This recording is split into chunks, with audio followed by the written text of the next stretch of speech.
मकर राशि वाले बंधुओं, आप सभी का बहुत बहुत स्वागत है, हृदय से अभिनंदन है, आभार है। मकर राशि भिंड यूट्यूब चैनल में। तो मकर राशि वालों, जरा ध्यान से सुनिए। आपके जीवन का असली महायुद्ध अब प्रारंभ होने वाला है। तीन बड़ी घटनाएं आपके जीवन में घटित होने वाली हैं, कुछ पॉजिटिव, कुछ निगेटिव। इन घटनाओं के बारे में जानना बेहद आवश्यक है।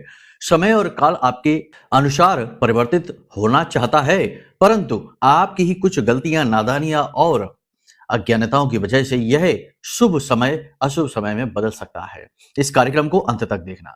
बंधुओं, कई बार ऐसा होता है कि हर व्यक्ति आपके आसपास उन्नति कर रहा होता है, आगे बढ़ रहा होता है, लेकिन आप जहां के तहां फिक्स रह जाते हैं, जमे रह जाते हैं। बहुत कुछ करने के बाद भी आप चल रही मुसीबतों से छुटकारा नहीं प्राप्त कर पाते हैं और जीवन में एक गति पकड़ नहीं पाते हैं। धीमी गति से ही आगे बढ़ते रहते हैं और जहां के तहां स्थिर बने रहते हैं। कई बार ऐसा होता है। तो ऐसा क्यों होता है, इसका भी कारण हम आपको बताएंगे और इस कारण को जानने के बाद आप 100% जीवन में उन्नति के मार्ग पर तेजी से आगे बढ़ेंगे। कुछ बहुत बड़ा सीक्रेट, बहुत बड़ा रहस्य आज के इस कार्यक्रम में हम खोलने जा रहे हैं। कार्यक्रम बेहद ही महत्वपूर्ण है। पॉइंट टू पॉइंट बात करेंगे, सीधे सीधे बात करेंगे, ज्यादा इधर उधर की बातों में समय खराब नहीं करेंगे। बस आपको सारी बातों को गहराई से समझना होगा। पेपर पेन लेकर बैठना, कभी कभी चीजें डिफिकल्ट हो जाएंगी, कुछ चीजें नोट भी करनी पड़ेंगी। तो इसलिए पूरा चित्त, पूरा ध्यान लगाकर इस कार्यक्रम को अंत तक देखना। ये कार्यक्रम कोई साधारण ज्योतिष कार्यक्रम नहीं है। इस कार्यक्रम में बंद किस्मत के ताले को खोलने की सबसे बड़ी कुंजी, सबसे बड़ा रहस्य आपको हम देने वाले हैं। साथ ही साथ जीवन की नकारात्मकताओं से मुक्ति का बड़ा ही सरल लेकिन बहुत ही शक्तिशाली और वैदिक उपाय देने वाले हैं। इसी के साथ साथ एक ऐसा महाशक्तिशाली उपाय जो आपकी पैसे को लेकर कैसी भी प्रॉब्लम हो, कैसी भी समस्या हो, उस समस्या को केवल 3 दिनों के अंदर अंदर समाप्त कर देगा। ऐसा महाशक्तिशाली वैदिक, और हमने भी इसे कई बार कई लोगों पर आजमाया है, अपने शिष्यों पर आजमाया है। हर बार इस उपाय का रिजल्ट पॉजिटिव ही रहा है। ऐसा महा उपाय हम आपको देने जा रहे हैं। नवरात्रि का महापर्व प्रारंभ होने वाला है। गुप्त नवरात्रि महाशक्तिशाली नवरात्रियों में आती हैं, क्योंकि ये शैव नवरात्रि होती हैं। शक्ति का जागरण होता है, तंत्र मंत्र के लिए मशहूर होती हैं। तांत्रिक सिद्धियां और साधारण सिद्धियां हो, चाहे बड़ी सिद्धियां हो, किसी भी प्रकार का साधक हो, हर एक के लिए यह समय स्वर्णिम समय के समान होता है। बिगड़े से बिगड़े काम इस नवरात्रि में बन जाएंगे। नकारात्मक से नकारात्मक परिस्थितियां, चाहे आपके ऊपर किसी ने कुछ भी करवा रखा हो, हर एक चीज से छुटकारा, नेगेटिविटी से छुटकारा आपको प्राप्त हो जाएगा इस महानवरात्रि के विशेष पर्व में। इस महानवरात्रि, गुप्त नवरात्रि में हम एक बड़ा अनुष्ठान कर रहे हैं। आपको इसके विषय में हम पहले भी बता चुके हैं, फिर बता रहे हैं। इसमें यदि भाग लेना चाहते हैं, महामाई मां बगलामुखी की शरण में आना चाहते हैं, उनकी सहायता से अपने दुखों का नाश करना चाहते हैं, तो आपको विशेष अवसर हम दे रहे हैं। वीडियो में नंबर है, नंबरों पर फोन करके सारी जानकारी ले लीजिए कि कैसे आप इस नवरात्रि के महानुष्ठान में भाग लेंगे, आपकी अर्जी कैसी लगेगी, आपके नाम से आहुतियां कैसी होंगी, और आपको खुद को कुछ विशेष संकल्प लेने होंगे जो हम आपको दिलवाएंगे, और नियम विधि विधान आपको भी मानने होंगे। और उसके अनुसार जब आप चलेंगे, हम यहाँ पर और आप वहां पर प्रयास करेंगे, तो फिर मिलकर जो ऊर्जा संग्रहित होगी, जो ऊर्जा एकाग्र होगी, वह ऊर्जा आपके जीवन के इस नकारात्मकता के ढेर में महाविस्फोट कर देगी और सौभाग्य का उदय होगा। जी हाँ, तो सारी जानकारी प्राप्त करने के लिए वीडियो का नंबर जो हमने दे रखे हैं, ये नंबर धाम के नंबर है। इन नंबरों पर फोन करिए, सारी जानकारी आपको मिलेगी, सहायता मिलेगी। चलिए बंधु, उम्मीद करते हैं कि आप यहाँ तक सारी बातों को समझ रहे हैं। ये कार्यक्रम आपके भाग्योदय की बहुत बड़ी सीढ़ी बनने जा रहा है, इसे मिस मत करना, वरना आगे चलकर तो आपको फिर पछताना पड़ेगा ही, क्योंकि कुछ चीजें ऐसी घटित होने जा रही हैं जिन्हें चाहकर भी आप रोक नहीं सकते हैं। अगर आप इस कार्यक्रम को देख लेते हैं तो जरूर रोक पाएंगे। जी हाँ, हर एक समस्या का समाधान होता है, बस वह आपकी पहुंच में नहीं है। इसलिए लगता है कि इन समस्याओं का कोई समाधान नहीं है। आपके जीवन में आने वाले 3 से 5 दिनों में जो परेशानियां हैं, और परेशानियों का समाधान इस कार्यक्रम में है। इसलिए इन समाधानों को भी जानिए, परेशानियों को भी जानिए, सारी चीजों को खुलकर आपसे डिस्कस करेंगे, सब कुछ बताएंगे। बस धैर्य से अंत तक ठहरना। चलिए महामाई को याद करते हुए कार्यक्रम की शुरुआत करते हैं। महामाई का दर्शन करिए और लिखिए कमेंट बॉक्स में पूरे भक्ति भाव के साथ, जय मां भद्रकाली कृपा करो। साथ ही साथ ये भी लिखना कि मैं भी माई के परिवार का हिस्सा हूं। महामाई के परिवार का हिस्सा बनने का यह सुअवसर आप तक चलकर खुद आया है। इस अवसर को मिस मत करना, वरना यह सबसे बड़ा अज्ञानता का परिचय होगा। इससे बड़ा अज्ञानता का कोई परिचय है ही नहीं आपका। इसी के साथ साथ बंधु, सबसे महत्वपूर्ण बात है, महानुष्ठान को मिस मत करना। जितनी भी सामर्थ्य है, जितनी भी क्षमता है, दक्षिणा तो लगेगी, क्योंकि आप लोगों की दक्षिणा से ही ये साधारण से असाधारण अनुष्ठान बनता है। जितने लोगों की धर्म में यही तो खूबसूरती है कि जितने ज्यादा लोग एकत्रित होते हैं, उतना ही उस अनुष्ठान का, उस क्रिया का जो है ना बल बढ़ता है, और उतनी ही तेजी से दिव्य शक्ति प्रसन्न होती है, दिव्य शक्ति आकर्षित होती है, क्योंकि देवताओं का काम ही यही है, जो देवे सो देवता। तो जितने ज्यादा लोग मांगने वाले आएंगे, उनकी सबकी इच्छाएं देवी पूरी करेंगी। तो आप लोगों के सहयोग से ही हम भी इस सामर्थ्य योग्य बनते हैं कि ऐसे अनुष्ठानों को कर पाते हैं। वरना हम कोई धनपति नहीं है, हम कोई उद्योगपति नहीं है, हम आप जैसे ही हैं, बिल्कुल साधारण है, और आपसे भी बहुत निम्न स्तर के हैं, बहुत ही छोटे से तुच्छ से हैं, माई के चरणों में पड़े हुए कीड़े मकोड़ों के समान है। ठीक है, इसलिए आपको हम कहते हैं, तो आपको यह अवसर मिलेगा कि आप माई की सेवा कर पाएंगे, माई आपके ऊपर दृष्टि डालेंगे और हमें राहतें मिलेंगी। उम्मीद करते हैं सारी बात आप समझ रहे हैं।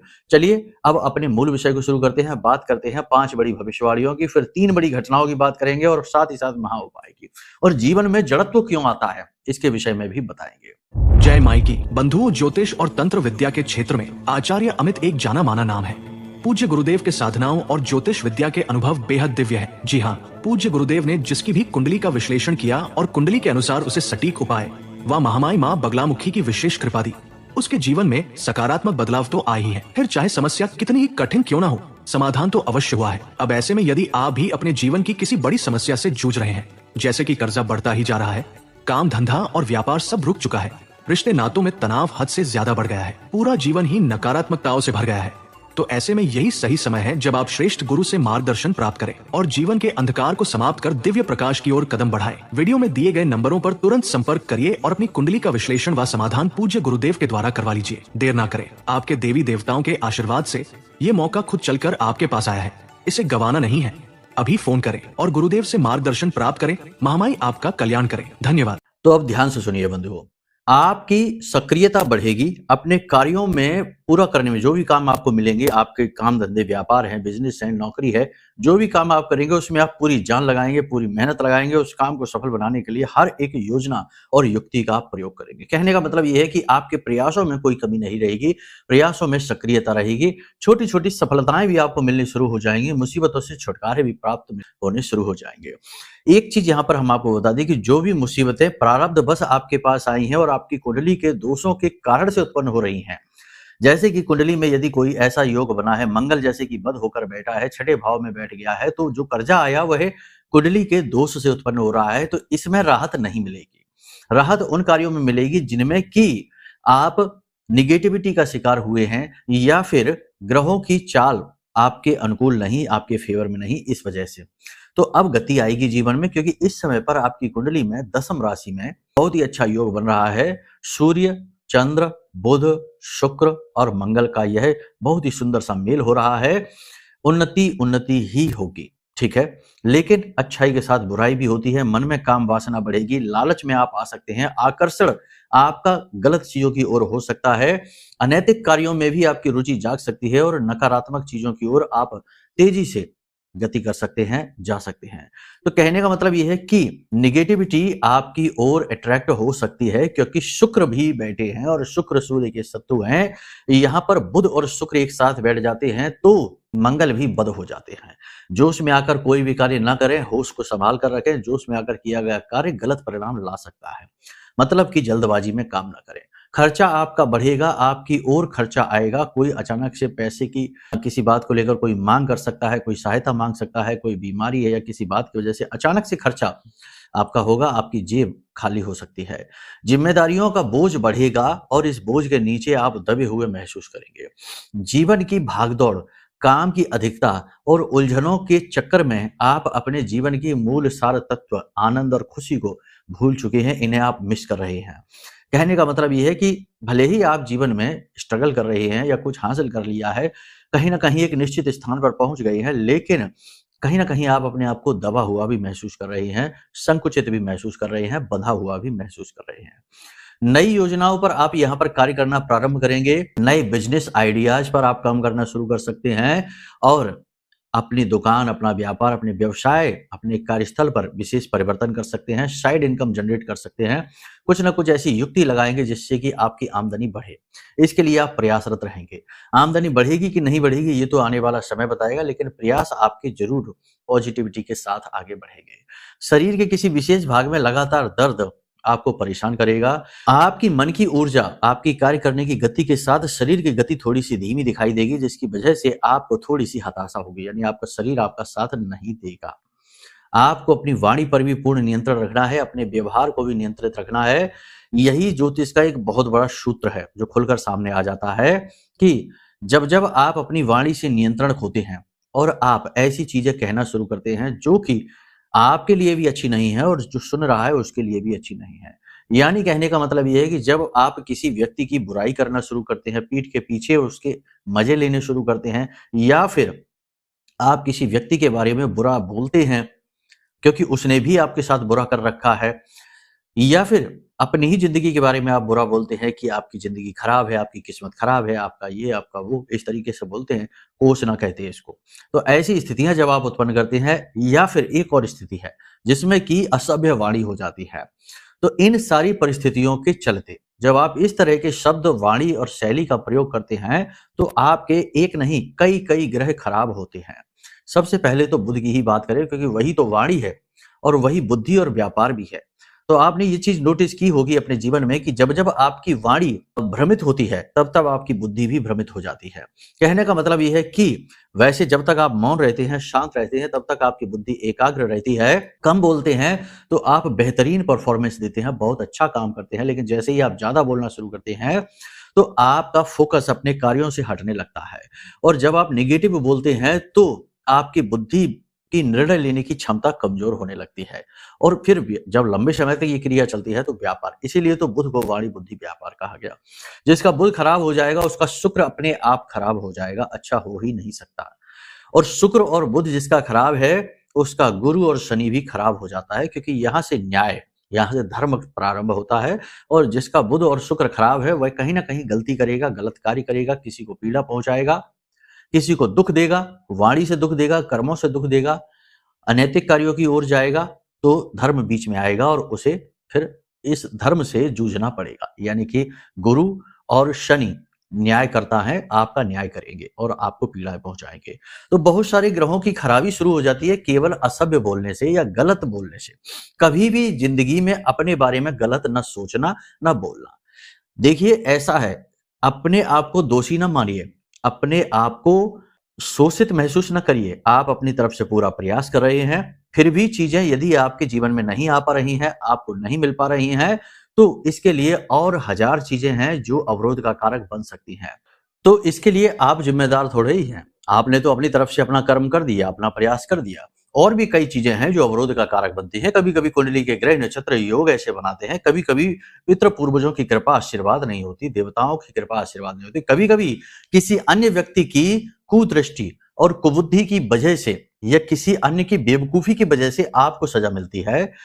तो ये सारी चीज़ें एक साथ तालमेल में बैठे बहुत ही अनुकूल हो जाए, इसकी परिस्थिति बनाने में भी समझदारी बहुत ज़्यादा चाहिए। और जब तक वह समझदारी विकसित नहीं होती, यानी कि स्पिरिचुअल मैच्योरिटी डेवलप नहीं होती, तब तक आप परेशान हैं। स्पिरिचुअल मैच्योरिटी कैसे डेवलप होती है कि आप अपनी ऊर्जाओं को सही तरीके से अलाइन कर पाएँ, चीज़ों का तालमेल सही बैठा पाएँ और ऊर्जाओं के स्तर को इतना उच्च स्तर तक पहुँचा दें कि कोई आपको हानि ना पहुँचा पाए। किसी की कुबुद्धि, किसी की गलती और किसी के द्वारा किए गए गलत कार्य का सज़ा, पनिशमेंट आपको ना मिले। ये भी हो सकता है, लेकिन इसके लिए आपको बहुत ज़्यादा मैच्योर होना पड़ेगा। मैच्योर का मतलब ये है कि आपके ऊपर चीज़ों का असर ना के बराबर हो। कोई कुछ कह रहा है, किसी ने कुछ कर दिया, किसी ने आपके बारे में कुछ बोल दिया, इन बातों का प्रभाव आपके ऊपर ना हो। कोई आपके साथ हो या ना हो, आप अकेले चलने का सामर्थ्य रख सकें। कोई आपसे खुश है, कोई आपसे नाराज़ है, इन सब चीज़ों का फ़र्क पड़ना आपके ऊपर बंद हो जाए। कहने का मतलब ये है कि यदि आप अपने मन पर पूर्ण नियंत्रण रख पाते हैं, अपनी भावनाओं पर पूर्ण नियंत्रण रख पाते हैं, तो आप एक अलग डायमेंशन में चले जाते हैं, एक अलग वाइब्रेशन में चले जाते हैं। और वह वाइब्रेशन प्रकृति की वाइब्रेशन है, यूनिवर्स की वाइब्रेशन है, वहाँ से चीज़ें मिलनी शुरू हो जाती हैं। आप देखिए कि बहुत सारे लोग ऐसे होते हैं जो बस चीज़ों के बारे में सोचते हैं और चीज़ें उनकी ओर आकर्षित होनी शुरू हो जाती हैं। ऐसे लोगों को हम भाग्यशाली लोग कहते हैं, कामयाब लोग कहते हैं। लेकिन कभी उनके चरित्र, उनके व्यवहार पर गौर करके देखिए, ऐसे लोग कम बोलते हैं, बहुत ही ज़्यादा सोचते हैं, बहुत अच्छा फ़ोकस रखते हैं, अपनी चीज़ों के बारे में बहुत फ़ोकस्ड रहते हैं, इधर-उधर की बातों पर दिमाग खर्च नहीं करते, गप्पे कभी नहीं हाँकते हैं, अपने बारे में नेगेटिव कभी नहीं सोचते हैं, बहुत ज़्यादा फ़ोकस्ड लोग होते हैं, बहुत ज़्यादा केंद्रित लोग होते हैं। तो कहने का मतलब ये है कि ये चीज़ आपके अंदर भी डेवलप हो सकती है। इसके लिए कुछ अभ्यास आप करिए, बहुत ही ज़रूरी बातें आपको हम बता रहे हैं, ये बातें आपके जीवन में कुछ ही दिन में यानी 1 आध हफ्ते में ही अंतर लेकर आएँगे।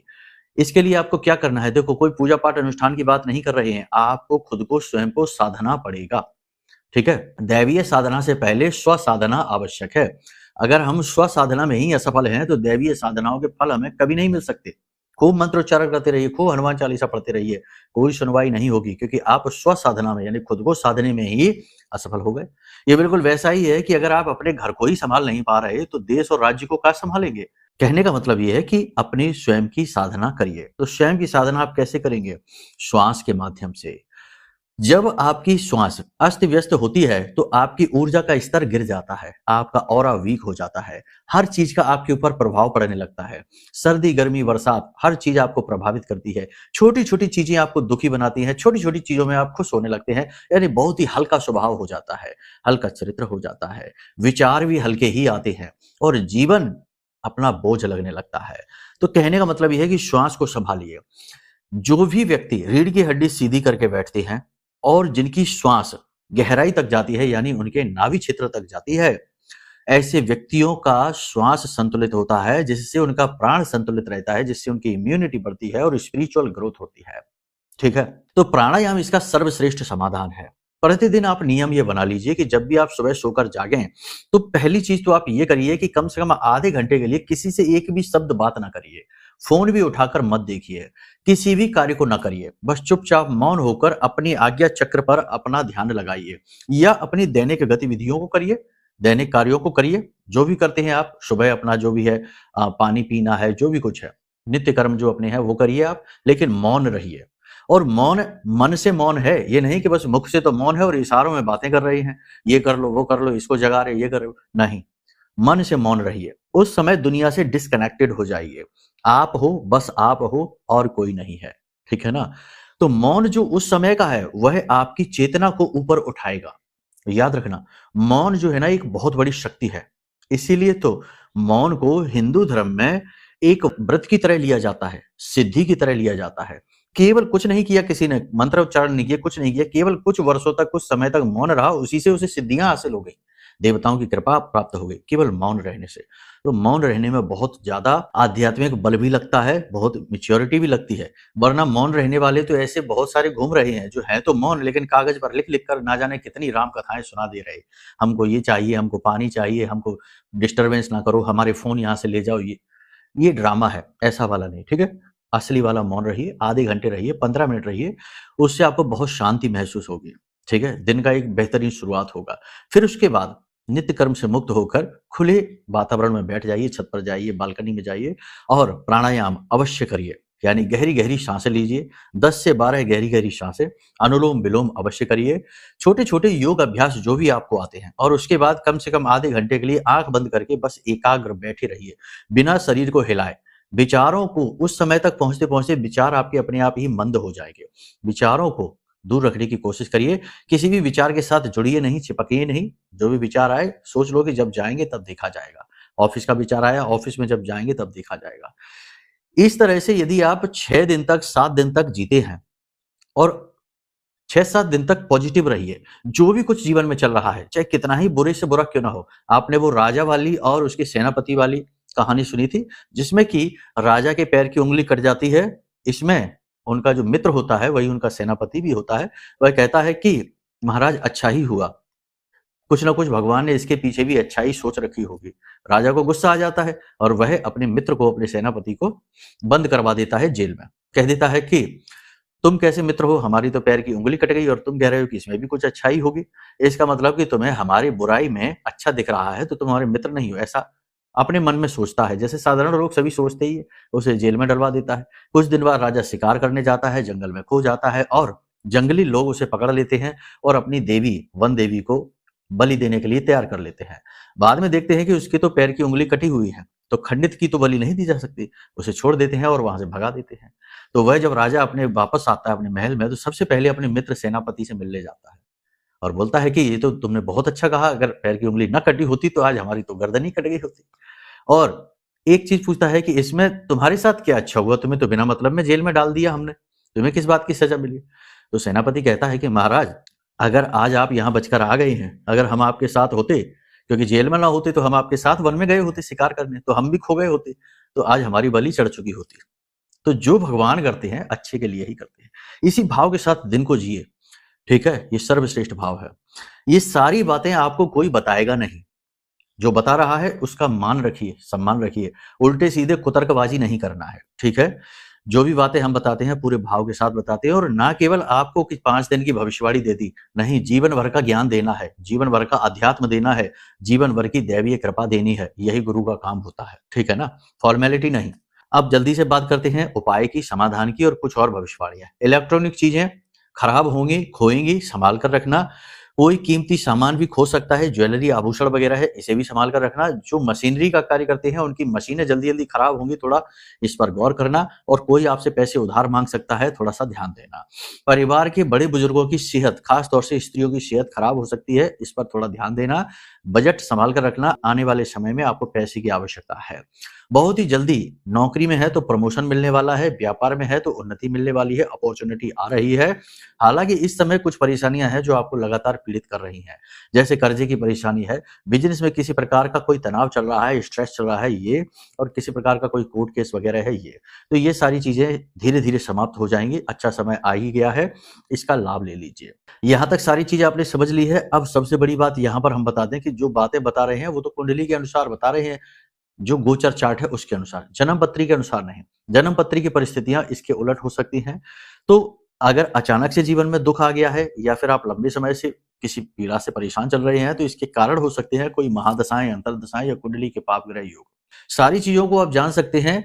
आप अपनी कुंडली का आकलन करा लें, हम आपको सारी चीजें बताएंगे और आपको श्रेष्ठ समाधान भी दे देंगे। इसी के साथ साथ जीवन भर की सुरक्षा और महामाई का आशीर्वाद प्राप्त करना है तो वर्षों वर्ष का अनुष्ठान करिए, या फिर हमने जो मेहनत की है, माई की जो कृपा, थोड़ी मोड़ी कृपा हासिल कर पाई है, उस कृपा को हमने इस महारक्षा कवच में भर दिया है। इस महारक्षा कवच के इतने शक्तिशाली प्रभाव हैं कि हम बताने बैठे तो पूरा दिन निकल जाएगा। लोगों को ऐसे ऐसे लाभ मिले हैं। तो इस महारक्षा कवच को ऑर्डर कर सकते हैं। यह महारक्षा कवच आपके जीवन में क्रांतिकारी मील का पत्थर साबित होगा। आपके जीवन में जैसे ही जाएगा वैसे ही आपको लाभ मिलने शुरू हो जाएंगे। इसे मंगवा सकते हैं। अब बात करते हैं उपाय की। देखो, बात जब हो ही रही है कि अपने आध्यात्मिक उन्नति को कैसे हासिल करना है, तो इसके लिए एक अच्छा सा उपाय दिए देते हैं। 3 दिन वाला धनोपार्जन का विशेष उपाय अगले कार्यक्रम में। कार्यक्रम लंबा हो चुका है। सबसे बड़ी बात यहाँ पर आपको ये करना है कि सुबह के समय जो भी आप जल पिए, ठीक है, उस जल को देखें और उस जल में देखते हो, क्योंकि जल जो होता है ना, ऐसा कहा जाता है कि जल की अपनी याददाश्त होती है और जल की अपनी एक विशेष ऊर्जा होती है, वाइब्रेशन होती है। इसीलिए तो संकल्प लें तो जल चाहिए, शुद्धिकरण करना है तो जल चाहिए, श्राप देना है तो जल चाहिए। ऋषि मुनि अपने कमंडल में अपना खुद का जल लेकर घूम रहे हैं, किसी के घर का नहीं पी रहे हैं। तो जल बहुत ही महत्वपूर्ण है, जल ही जीवन है। तो क्या करना है, अपने लिए पानी खुद के लिए सिद्ध कर लीजिए। कैसे करना है, रात्रि को जब आप सोएं तो अपने बिस्तर के नीचे किसी कांच के, तांबे के पात्र में जल भर के रख लीजिए और उसमें थोड़ी सी 1 चुटकी हल्दी डाल दीजिए। ठीक है, हल्दी गुरु है और जल जो है वो चंद्रमा है, गजकेसरी योग बन जाता है। साथ ही गुरु हर प्रकार की सिद्धि के कारक होते हैं। जल में डालकर और ढककर रख दीजिए अपने सिरहाने। उसके बाद सुबह जब सोकर जागे तो उस जल को देखिए और उस जल में अपनी इच्छा मनोकामना को मांगिए कि आज हमें बहुत अच्छी नौकरी मिल जाएगी, आज हमें बहुत अच्छी नौकरी मिल जाएगी। इस प्रकार से मन में बोलना है 2-4 बार और उसके बाद मन ही मन इस मंत्र को बोलना है, ओम क्लीम, ओम क्लीम, ओम क्लीम। और जितनी बार भी ओम क्लीम बोले उतनी बार उस जल में फूंकना भी है, ऐसे करके। यानी कि मन में बोलिए, मुख से ना बोलिए, शुद्धिकरण की अवस्था का वो रहेगा यहाँ पर अवरोध। तो मन में बोला और उसके बाद फूंक मारिए और उसके बाद उस जल को पी जाइए। यह जल आपने जागृत कर लिया है, अभिमंत्रित कर लिया है। यह जल आपको बहुत जल्दी उन्नति दिलाएगा, अवरोध समाप्त करेगा, आपका ऑरा स्ट्रांग होगा, आप आगे ही आगे बढ़ते चले जाएंगे। ठीक है, तो यहाँ तक सारी बात आपने समझ ली है। अब यदि कोई मन में प्रश्न उठे, जैसे कुंडली आकलन कराना है या महामाई का महारक्षा कवच लेना है या फिर महाअनुष्ठान में भाग लेना है, कुछ भी जानना है, तो वीडियो में नंबर है, धाम के नंबर है, फोन कर लीजिए, सब कुछ आपको बता देंगे। ठीक है, प्रेम से बोलिए जय माई की, जय माँ बगलामुखी। हमारे प्रिय और परम पूज्य आचार्य जी ने अपनी साधनाओं के अनुभवों पर आधारित शक्तिशाली उपाय और क्रियाओं के माध्यम से हजारों लोगों के जीवन को पूरी तरह से बदला है। आचार्य जी के द्वारा बताया गया हर एक उपाय इतना सटीक और कारगर होता है कि जो भी इसे पूरे भाव के साथ कर लेता है उसे साक्षात महामाई की कृपा और आशीर्वाद प्राप्त हो जाती है। इसलिए निसंकोच इन उपायों को पूरे भाव के साथ करिए, आपका कल्याण होगा। जय माई की।